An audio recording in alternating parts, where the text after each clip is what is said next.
आज की इस वीडियो में बात करने वाले हैं आपके M1 R5 के इम्पॉर्टेंट टॉपिक्स के बारे में जो कि सितंबर 2021 के एग्जाम में आने के चांसेस ज़्यादा हैं। अगर आपने पूरी तरीके से स्टडी नहीं की है और आप थोड़ा पढ़कर पास होना चाहते हैं तो आपकी ये वीडियो काफ़ी इम्पॉर्टेंट होगी, क्योंकि इस वीडियो के अंतर्गत मैं बताऊंगा कि कौन से टॉपिक हैं जो इस बार एग्जाम में आने के चांसेस ज़्यादा हैं। आपका जो टॉपिक है वो है information technology and network basic का। इसके साथ साथ क्योंकि मैं M1 R5 यानी रिवाइज सिलेबस 5 की बात कर रहा हूं, मैं इसके साथ साथ R4 को भी इसी के वीडियो के अंतर्गत आपको क्लेरिफाई करने वाला हूं। यानी अगर आप R4 के यानी रिवाइज सिलेबस 4 का IT tools and computer basic का पेपर देने वाले हैं तो वो ये वीडियो आपके लिए भी काफ़ी इंपॉर्टेंट होने वाली है।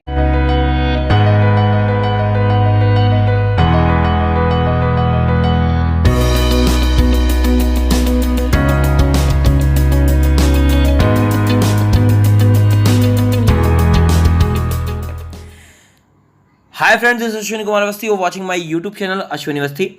अगर आप मेरे चैनल पर पहली बार आए तो मेरे चैनल को अभी सब्सक्राइब कर दें, पास में लगे घंटे के बटन को जरूर प्रेस कर दें ताकि आप पा सकें मेरी वीडियो सबसे पहले। इसके साथ साथ आप वीडियो की इंपॉर्टेंस को देखते हुए वीडियो को ज़्यादा शेयर करें व्हाट्सअप और फेसबुक के माध्यम से, जिससे ज़्यादा लोगों के पास इन्फॉर्मेशन पहुँच सके और वो इस वीडियो का काफ़ी हद तक बेनिफिट उठा पाएँ और अपने एग्जामिनेशन को बीट करने में सफल हों। तो चलिए बात करते हैं आपके इंपॉर्टेंट टॉपिक को, क्योंकि मैंने यहाँ पर डिटेल सिलेबस ले रखा है आपके कोर्स का। तो यहाँ पर मैं इसको स्क्रॉल डाउन कराता हूँ और डिटेल सिलेबस में पहला जो टॉपिक आपका इन्वॉल्व किया जाता है वो आता है इंट्रोडक्शन टू कंप्यूटर और ऑपरेटिंग सिस्टम्स, जो कि 10 मार्क्स का क्वेश्चन आने वाले हैं। और इस 10 मार्क्स के क्वेश्चन में सबसे पहला टॉपिक जो आपको कवर करना है वो सेंट्रल प्रोसेसिंग यूनिट को, क्योंकि सेंट्रल प्रोसेसिंग यूनिट से काफ़ी क्वेश्चन ऑब्जेक्टिव टाइप में भी आते हैं और काफ़ी क्वेश्चन आपके डिस्क्रिप्टिव में भी आते हैं।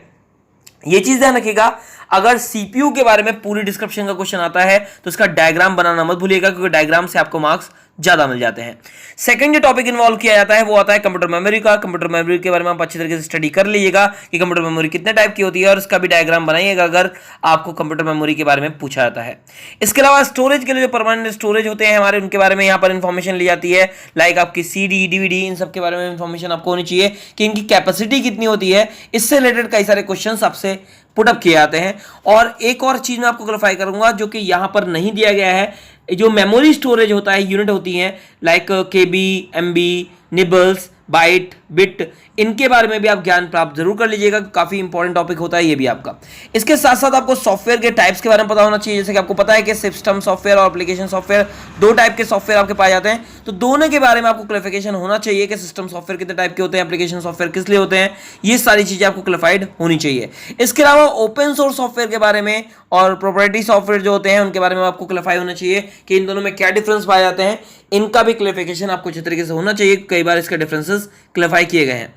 इसके बाद आपके विंडोज यूजर में आपको टास्क बार के बारे में पता होना चाहिए क्या होती है और क्या चीज़ें रिप्रेजेंट कराती है, आइकन्स क्या होते हैं और शॉर्टकट्स क्या होते हैं, इनके बारे में आपको पता होना चाहिए। इसके अलावा आप अगर एक सॉफ्टवेयर को अगर ऐड ऑन करते हैं तो ऐड और रिमूव कैसे करते हैं एक प्रोग्राम को अपने कंट्रोल पैनल के माध्यम से, उस चीज़ को आपको पूरा डिस्क्रिप्शन में आपको स्टेप बाय स्टेप पता होना चाहिए, क्योंकि कई बार ये क्वेश्चन भी पुटअप किया गया है। इसके अलावा माउस की प्रॉपर्टीज को कैसे चेंज किया जाता है, ये भी एक टॉपिक जो है वो काफ़ी इंपॉर्टेंट है और कई बार क्लैरिफिकेशन किया गया है, तो उसको भी आप जरूर से क्लैरिफाई जरूर करिएगा। इसके साथ साथ फाइल एंड फोल्डर के बारे में, उसके मैनेजमेंट के बारे में आपको पता होना चाहिए कि आप मैनेजमेंट कहाँ से करते हैं। मैं बता दूं आपको विंडोज एक्सप्लोरर से करते हैं, इसकी शॉर्ट की विंडो ई होती है, तो इसके बारे में भी आपको पता होना चाहिए। और टाइप्स ऑफ फाइल एक्सटेंशन, जिसमें आपके पिक्चर फाइल के बारे में पूछा जा सकता है, आपसे टेक्स्ट फाइल के बारे में पूछा जा सकता है, ऑडियो फाइल्स के बारे में पूछा जा सकता है, वीडियो फाइल के बारे में पूछा जा सकता है। तो जितने भी टेक्स्ट एक्सटेंशन होते हैं, जितने भी टाइप्स ऑफ एक्सटेंशन होते हैं फाइलों के, उनके बारे में भी आपको क्लैरिफाई होना चाहिए। इसके बाद हम आगे बढ़ते हैं कोर्स कंटेंट में। तो यहां पर नेक्स्ट टॉपिक जो आता है word processing.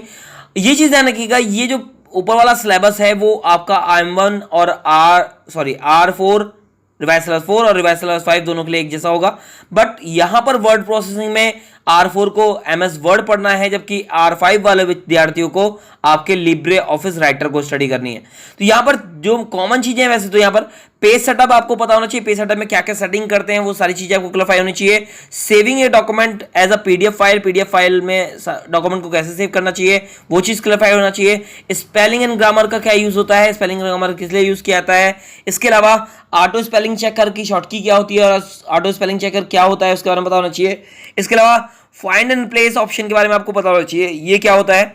Header and footer के बारे में आपको पता होना चाहिए, हेडर एंड फुटर क्या है। और इसके साथ एक टॉपिक पिछले जो एग्जामिनेशन में आया है वो डिफरेंशिएट करके आया है कि फुटर और फुटनोट में क्या डिफरेंस होता है, तो ये चीज ध्यान रखिएगा। फुटर और फुटनोट्स को भी आपको ध्यान रखना है कि उसमें क्या डिफरेंसेस होता है। इसके बाद इंसर्ट और ड्रॉ ए टेबल, टेबल के बारे में क्लियरिफिकेशन हो सकता है आपसे। इसके अलावा मोस्ट इंपॉर्टेंट टॉपिक्स में आपके आते हैं मेल मर्ज और इसके साथ साथ मैक्रोज। अगर लास्ट ईयर का पेपर देखें तो उसमें भी मेल मर्ज के स्टेपिंग के बारे में आपसे क्लियरफाई किया गया, तो ये काफी इंपॉर्टेंट रहता है, हर बार के पेपर में काफी हद तक आता है लॉन्ग क्वेश्चन में, तो इसको जरूर क्लियरफाई रखिएगा।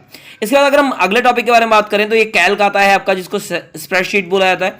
इसमें concept of all cell address, cell address क्या होते हैं और सेल एड्रेसिंग के लिए कौन कौन सी चीजें यूज की जाती हैं, जैसे आपको पता होगा 3 टाइप के सेल एड्रेसिंग होती हैं। मिक्स सेल रेफरेंस जो यूज किया जाता है, एब्सोल्यूट सेल रेफरेंस यूज किया जाता है, तो इनके बारे में भी आपको क्लियरफाई होना चाहिए।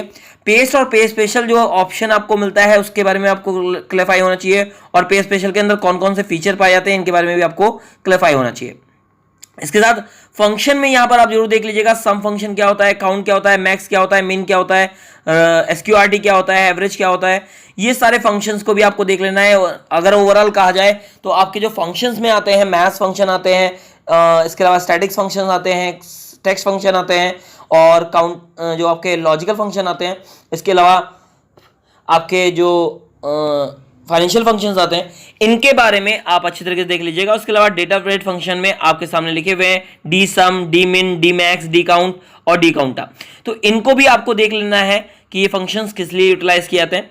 इसके अलावा पाइवट टेबल और चार्ट जो होता है वो बस प्रैक्टिकल यूज के लिए काफी इंपॉर्टेंट है, यानी जब आपका प्रैक्टिकल एग्जाम होता है तो इससे रिलेटेड काफी क्वेश्चन पुट अप होते हैं फिलहाल। इसके साथ साथ डेटा वैलिडेशन के बारे में भी आपको क्लियरफाई होना चाहिए।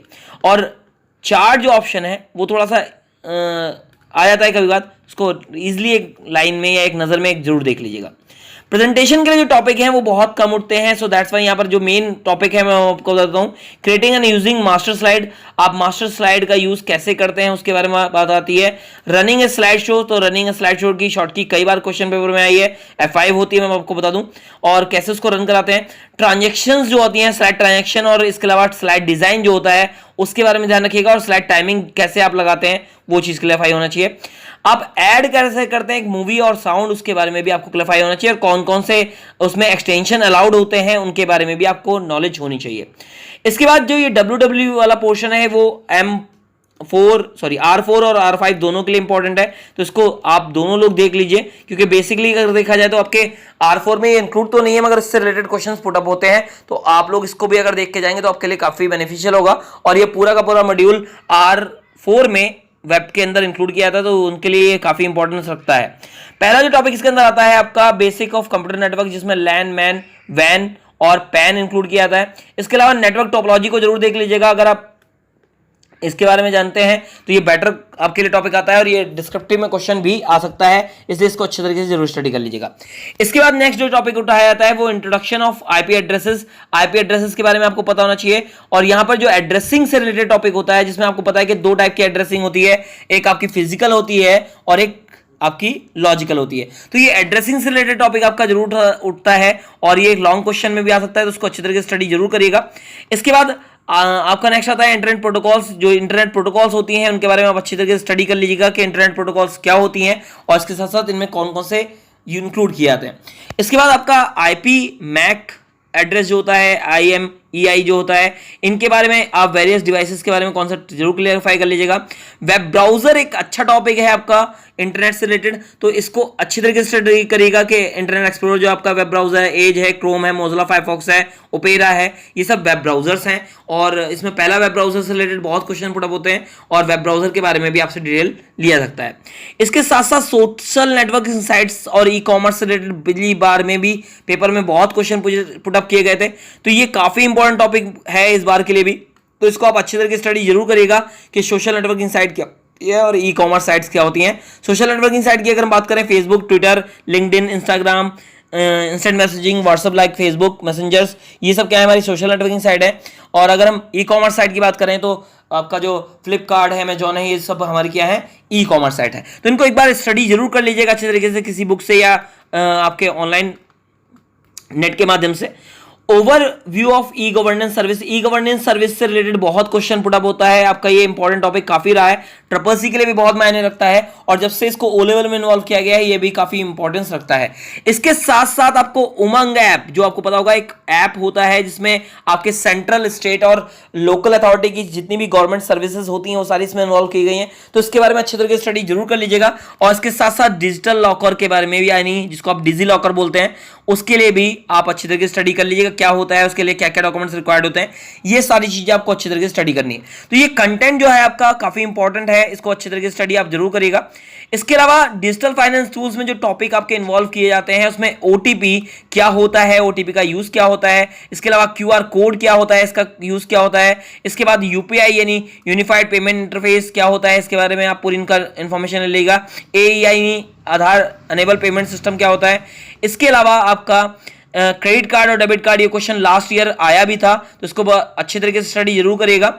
इसके बाद नेक्स्ट आता है एनईएफटी यानी नेशनल पेमेंट, इसके बाद आता है national electronic fund transfer, NEFT आ जाता है। इसके अलावा आरटीजीएस जो आता है, रियल टाइम ग्रॉस सेटलमेंट, इसकी अमाउंट कितनी हो सकती है, ये सारी बातें आप जरूर क्लियर करिएगा। इसके अलावा जो लेटेस्ट टॉपिक इसके अंदर इन्वॉल्व किया गया है आईओटी का इंट्रोडक्शन, तो इसको आप जरूर स्टडी कर लीजिएगा, देख लीजिएगा एक बार। क्लाउड कंप्यूटिंग क्या होती है, ब्लॉकचेन्स क्या होती हैं, इनके बारे में आप देख लीजिएगा। आर्टिफिशियल इंटेलिजेंस क्या होती है, इसको एक बार टॉपिक को देख लीजिएगा। रोबोटिक प्रोसेस ऑटोमेशन जो है ये भी काफी इंपॉर्टेंट है, और साइबर सिक्योरिटीज काफी इंपॉर्टेंट है। एक चीज मैं आपको क्लियर करना चाहूंगा, ये जो कंटेंट है ये आपके R4 सिलेबस में इन्वॉल्व नहीं है, तो उनको ये पढ़ने की आवश्यकता नहीं है, ये सिर्फ और सिर्फ R5 यानी रिवाइज सिलेबस 5 के लिए ही कंटेंट है, तो वही इस कंटेंट को स्टडी करेंगे। रिवाइज सिलेबस 4 वाले इसको स्टडी नहीं करेंगे, यानी उनके लिए कोर्स कंटेंट नहीं आता है। अगर हम रिवाइज सिलेबस 4 की बात करें तो उनके लिए एक टॉपिक जो होता है वो यहाँ पर काफी इन्वॉल्व किया जाता है। मैं आपको कहिए तो ओल्ड पेपर में दिखा देता हूँ। यहाँ पर देखिए एक टॉपिक आता है जो कि अधिकतर पेपर में हर बार R4 के आया है, तो अगर आप R4 के स्टूडेंट हैं तो ये चीज ध्यान रखिएगा। यहाँ पर एक टॉपिक आता है आपका, काफी इंपॉर्टेंस रखता है ये टॉपिक, कई बार मैंने इसको पेपर में भी देखा है, तो ये चीज आपको ध्यान रखनी है कि आपकी जो क्वेश्चन पेपर में आप देख रहे हैं यहाँ पर देखिए ईमेल से रिलेटेड मैंने बोला आपको क्वेश्चन आता है, और इसके अलावा सेपरेट शीट से रिलेटेड फॉर्मूला का रिलेटेड क्वेश्चंस यहाँ पर लास्ट ईयर में रखा हुआ है। इसके अलावा अगर हम बात करें यहाँ पर लिब्रे ऑफिस के लिए स्टेप बाय स्टेप लिखना है आपको राइटर में, ठीक है, वाटरमार्क कैसे लगाते हैं उसके बारे में यहाँ बात की गई है। और अगर हम और आगे बढ़ते हैं तो यहाँ पर देखिए क्वेश्चन है जो कि सिलेबस से रिलेटेड नहीं है, फिर भी यहाँ पर आपका वर्चुअल रियलिटी देखे, काफी इंटरनेट ऑफ थिंग्स आया है, ब्लॉकचेन टेक्नोलॉजी आया है, तो ये सारे टॉपिक काफी इंपॉर्टेंट है। मगर एक R4 का भी टॉपिक इसके अंदर पिछले पेपर में आया था जो कि R4 से रिलेटेड है, मगर यहाँ पर पेपर में मुझे दिखाई पड़ा था, तो मैं उसके बारे में अभी आपको क्लियर कर देता हूँ। देखिए वो टॉपिक जो है वो रिलेटेड है आपके R4 से, मगर यहाँ पर वो दिया गया था, वो इंक्लूड किया गया था, तो उसको मैं यहाँ पर देख लेता हूँ एक बार।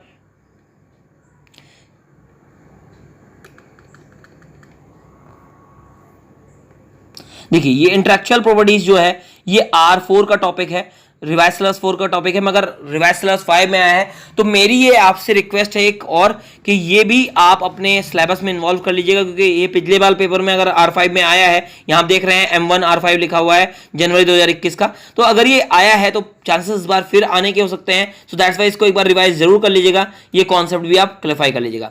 तो ये है आपके मोस्ट इंपॉर्टेंट टॉपिक जो आपके M1 R5 और R4 के लिए आ सकते हैं, तो इनको तैयार जरूर कर लीजिए क्योंकि काफी इंपॉर्टेंस रखते हैं। और पेपर का एडमिट कार्ड आ चुका है, अगर आपने अभी तक डाउनलोड नहीं किया है तो लिंक डिस्क्रिप्शन में दे रखा है, क्योंकि इस बार कोविड की वजह से थोड़ा प्रोसीजर चेंज कर दिया गया है, तो आप उसको कैसे डाउनलोड करेंगे उसका पूरा लिंक जो है उसकी वीडियो डिस्क्रिप्शन में दे रखी है। इसके अलावा एंड स्क्रीन पर भी आपको उसकी वीडियो मिल जाएगी।